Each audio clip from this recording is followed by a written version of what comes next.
brackets, custom brackets, fully custom brackets with your choice of radius. So here's what happened. We needed to make a very specific custom bracket for the solar panels on the roof in order to play nice with the awning. Okay, no problem. I've had this metal bender now for a couple of years. It does a fine job. We make some nice brackets with it. So I started making brackets for the solar panels, and we wanted to use 3-inch stock. So I did some testing. And of course, to make a Z bracket with this bender, you get a very big radius curve on your bend. I didn't like that. I wanted a sharp bend, right? I wanted something crisp like this one. So the anvil that came with the bender only gives me this smooth corner. So what did I do? I decided to make my own anvil, a stand-in anvil out of angle. This is 1/4-inch aluminum angle, and it's got a nice sharp edge, it's a nice sharp leading edge. So I cut a piece off, I put it in my anvil, and we did some testing. We bent some stuff. And oh baby, we got a really nice sharp corner, but it was rocking. It was rocking against my anvil. So the next step in this process was to get some square tube stock, cut it at a 45 degree, and mount it to the existing anvil. So now my piece still rocked a little. Step 3, spacers. So now all of this stuff gets assembled inside my bender. So now I've got my spacers, I've got my anvil, and we're off to the races. Okay, so what happened when I started making brackets with this nice, sharp, crisp leading edge? I got a nice, sharp bracket as compared to the curved bracket that comes with the normal anvil. That's crisp, okay? It's a good 90. This is a legit Z bracket. Problem is, when you make a bend this sharp with 1/8 of an inch aluminum, it starts to tear. The back side of the bend started to break open where it's stretching. No good, no good. Okay, so this crisp leading edge is too crisp. So I took out my little stand-in anvil and I rounded it down. I took the edge off, I knocked it down slightly. And what I did is I knocked it down a little bit and I made a bend and I looked at it. I had to knock it down a little more. I kept on smoothing this down until there was no more tear on the back side. And what that did for us is, here's a bracket that we're using. It gave us a very pleasing, it's not as tight. It's not as tight as this one, but this one breaks the aluminum, so what good is it? But it's nowhere near what it was out of the box. So, it all worked. So if you have your stock that you want to bend, slide it in here, okay? And you have to decide where you want to put it, where you want that bend. As luck would have it, or it's my guardian angels, I found that if I simply put a little stop on the back side of this, it was exactly where I wanted my bends, and I had to do 16 of them. So I run that in. Now you can see how wobbly this is. This is not a precise science, okay? In the future, I'm going to have a bench brake that will do this far more precisely. It took me a while because I had to make sure I was lined up and I was in the center, and my new anvil that I put in wasn't wobbly. It was in the right place. We were level and square. Then I could start bending.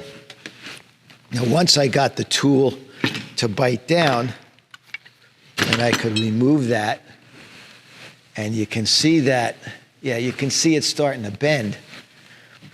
And I just have to keep going until my stock, which is right in here, comes up against my anvil on both sides. When it comes up and touches the anvil on both sides, I've got a 90 degree. I release.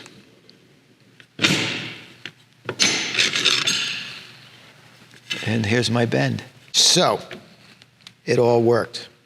But in order to make this bracket, we had to make the tool first. For all of you lounge lizards out there who like to use your awning, you notice anything strange about this van? Anything at all? Anything strike you as odd about this van? There's no B-pillar. There's a B-pillar, but it's behind the doors. Okay? Open this door. Open this door.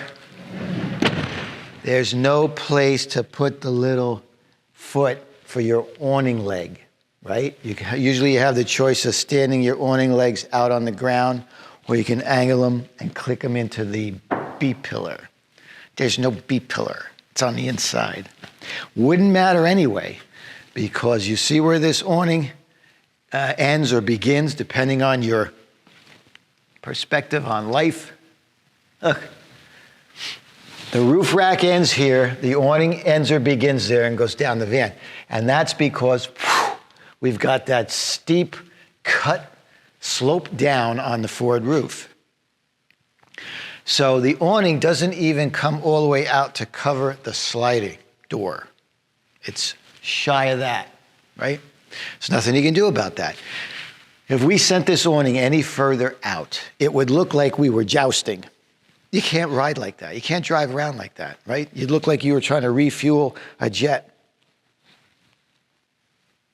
Just pointing out some of the shortcomings of the Ford Transit. I'm going to actually put together a video where I go through all the pros and cons of all three platforms. One by one, I'm taking notes, but I'm giving you little snippets, little tidbits as I go to let you know what's going on. Wait till you see the next problem I show you. Come on. I've told you before, I'm going to tell you again. When you're working on these Ford vans, you've got to be careful. There are these little metal invisible burrs everywhere. They're on the spot welds, they're on the drilled holes, the cutouts, the back edges of they're like burr no-see-ums. You don't know where they are, you don't see them, but baby, when you run your hand across one, you'll know it. After several design changes using cardboard, the wind deflector for the Ford Transit is finished. The final printing will be made out of a high-density polyurethane material. This is the Incra Shop Stop. Okay, this is a system whereby we can make repeatable cuts over and over, because this little beauty right here locks in every 64th of an inch.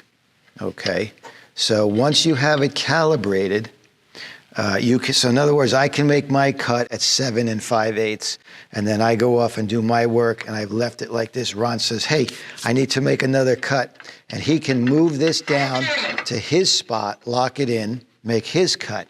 Now, if I have to make another cut at 7 5/8, it's very easy for me to lock back in within the 64th of an inch. It's geared. It either is or it isn't. It's flawless, perfect. Now, Ron did have to spend a little bit of time this week modifying this thing so we could work with it. This is the Makita chop saw for metal, and it does not have any way to attach an extension arm or a fence or extension rails, so we had to cobble together our own kind of a fence for this. We're using 1.5" 80/20, as you can see, with a smooth side, and we have yet to cover this with some kind of Teflon or something so we don't scratch our material. But then he put an extension, 80/20 of course, he put an extension on this shop stop so that we can cut right down to the smallest of pieces. We put this piece on and we set it to 0, locked it in, then we cut it. So now we know that if this is touching the blade, it's 0. So we can run this thing all along this ruler tighten it down, and it's locked into that 1/64th. And then you put your material in, you run your material right up to it, and you're ready to go. You're ready to cut. I can make this cut to the exact length I want over and over and over, day after day. I think I made my point. Mm-hmm. All right. Yeah. It's good. Windows. Van windows. We've all seen them. This is a company called Peninsula Glass, and the brand of these van windows is Motion. Motion Windows. And I spoke to the owner. It's good fit and finish, good product, good service. They came in a timely manner. They're priced right.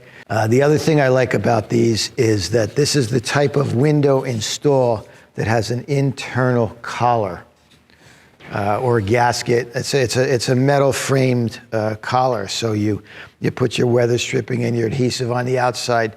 You push the window into your cutout. Then you come inside and you attach that metal collar and you screw it into the window. So you make a nice sandwich between the inner and the outer windows, the frames. So I believe with that type of an install, it's less likely to leak over time as compared to the type of window that you simply glue on from the outside. This will be the first time that Humble Road is installing windows.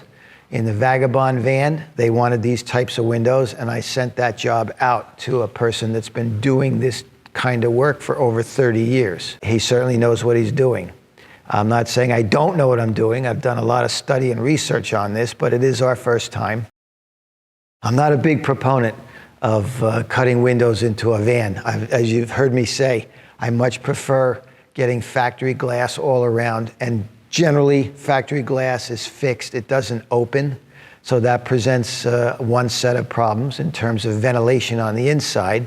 But I've got a few vans out there now that have two Max Air fans, and that takes care of any ventilation issues you may think you're going to have with fixed glass all around. The other thing I like about fixed glass, factory glass, is that if there is a failure, if there is a leak or a crack or a break, you go to any Ford dealer nationwide and you get it fixed.